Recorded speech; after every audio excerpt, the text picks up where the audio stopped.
More than 500 years ago, there was this mysterious and exceptionally deadly disease which wiped out almost half of London. It resurfaced a couple of times and mysteriously vanished. This video is about a strange disease called sweating sickness. What is weird is that after appearing usually in summer months, it mysteriously vanished for almost a decade. Then it would return again. Thankfully, the last time it emerged was 1551. What gives me the creeps is that this disease, we don't know what it is even today. We can only guess and hope that it won't come back. Generally, there were two stages of the disease. One was called cold stage and the last one hot stage.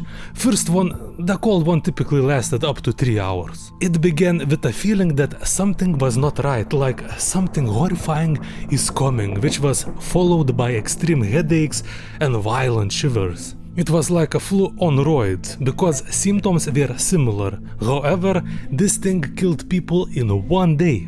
You could be fine in the morning and in the evening you would be saying your prayers. That's how deadly this mysterious disease was. After the cold stage there was this final one, hot stage. Hot because person suddenly felt like he was burning from inside out. Also they wanted to drink a lot of liquids since sweating was very intense.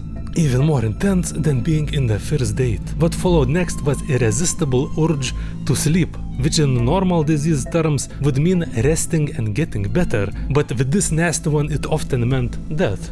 So doctors had to keep them awake. People who survived initial 24 hours were able to recover from it, but weirdly they didn't get any immunity and would get sick again. Cherry on top, it was lethal 50% of the time.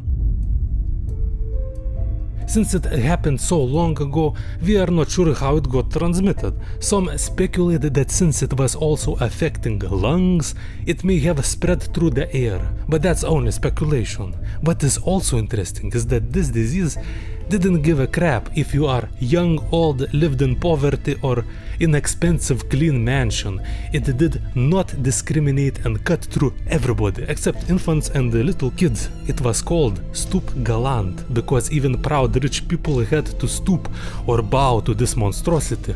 One of the biggest evidence of its rapid spread was that during coronation of Henry VII, large crowds gathered and aided the spread, so it is another evidence that it probably was spread through the air. You know what also spreads like wildfire and often without evidence? News. How can we know if information in the news is right or wrong? I found a solution. You see, there is a former NASA engineer who came up with a cool, different platform called Ground News. Before you say, hey, but news are often biased, right? Yes, most likely. However, Ground News is different than other outlets. Why? Because it collects articles from more than 50,000 sources and it doesn't care if it's left-leaning or right-leaning, it collects them all and makes a comparison. So it allows ordinary people like you and me make our own conclusions about what's really going on in the world. For example, if you go to any article, Ground News shows where these articles are coming from, what political spectrum they belong, if they are biased, and shows factuality rating, which is in my opinion amazing because I like my news based on facts, right? Go to ground.news/Mr. Slav to give it a try.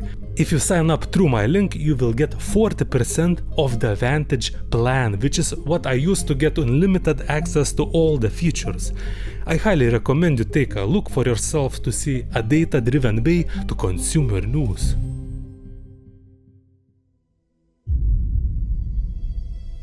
In 1485, two royal families were fighting for domination in England, Henry VII versus King Richard III.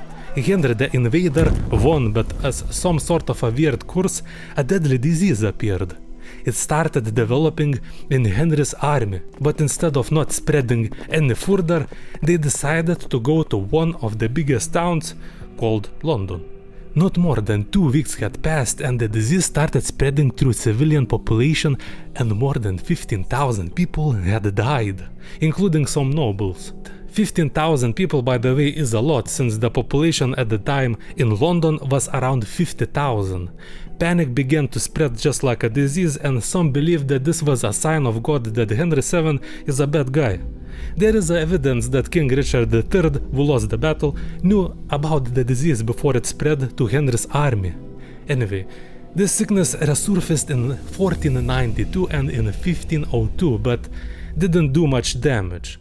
The 1528 spread, however, was the most prominent. Not only it was going through England, but it also spread through some European countries like Denmark, Germany, Sweden, Netherlands, Latvia, Lithuania, Poland, Switzerland, and Russia.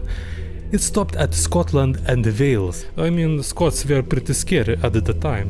One German guy, von Marwell, noticed that there was a connection between distance between cities and the spread, which means human contact most probably was the cause. The final outbreak, which happened in 1551, once again emerged in England and for some reason didn't touch Scots or Welsh people. 1551 was the last time this monstrous plague ever happened. Since medieval times had medieval scientists, they all blamed sewage, bad sanitation, contaminated water supplies, and probably some random witch. The guys had this so-called miasma theory, a theory that bad smells and unhealthy air causes most of the diseases. Also, this theory was abandoned in only 1880, 70 years after the invention of the train. So what modern scientists believe? The only thing which is certain is that they don't know everything 100%. They can only speculate. One theory is that it could potentially have been some sort of anthrax. Anthrax spores could be found in raw wool of infected animal carcasses. By the way, anthrax can be found in soil any place in the world.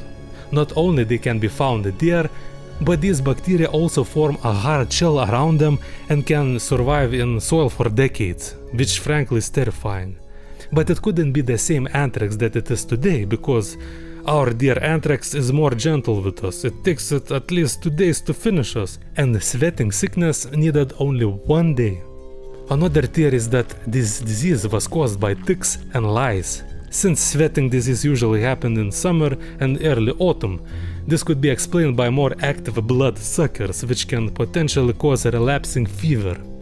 Symptoms of relapsing fever and sweating sickness are similar, however, relapsing fever leaves a black scab at the site of the bite, which is the main difference. Another but potentially more plausible theory is of a hantavirus. Not hentai, but a hantavirus. The theory is a different and extinct variant of hantavirus was present at the time. But what is hantavirus? It is a virus that can be carried by rodents and spread through their poop, saliva and pee. Back in the day, rodents were everywhere. You were a duke living in a fairy castle? Well, tough luck, because rats were living there too, probably consuming your wine and cheese, leaving residue of their unwanted waste. Since people don't like rodent poop, they start sweeping, which creates aerosolization of the virus. But once again, big heads are disapproving hentai theory, because hantavirus do not disappear like sweating sickness and they don't usually spread from human to human. English houses at the time were notorious, and people who visited England were often appalled by how filthy they were. For example, in one letter, a doctor described the English home being of incommodious form. Streets were dirty and floors inside home were made out of clay, which was covered with hay, and underneath the hay there was anything you can imagine. A collection of grease, beer, bones, dog excrements, and potentially a nice layer of rodent dung, which means that it was almost as bad as some Airbnb rentals. One of the theories is that sweating sickness simply evolved into a weaker, less dangerous form. Some viruses tend to do that since they do not want to kill their hosts too quickly, because this could prevent wider spread. It is possible that similar virus did emerge 200 years later in 17th century. It was called Picardy sweat, and it was also way less dangerous than its potential ancestor, sweating sickness. But the problem is that we don't know what caused Picardy sweat either. It seems that this group of infectious agents are very covert. Still not as disappearing as some fathers.